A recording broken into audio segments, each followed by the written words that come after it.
You ask Tiger to solve. This deals with linear equations with one unknown. The final result is v equals 2. Let's solve it step by step. Simplify the expression.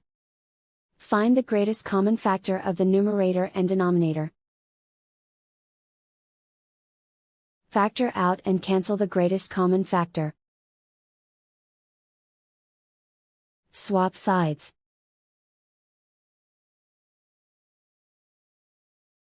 Isolate the v. Multiply both sides by 8.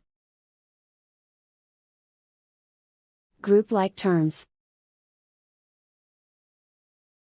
Multiply the coefficients.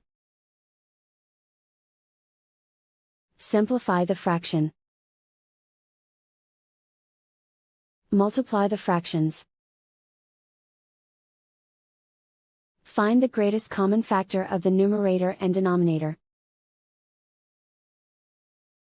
Factor out and cancel the greatest common factor. And so the final result is v equals 2.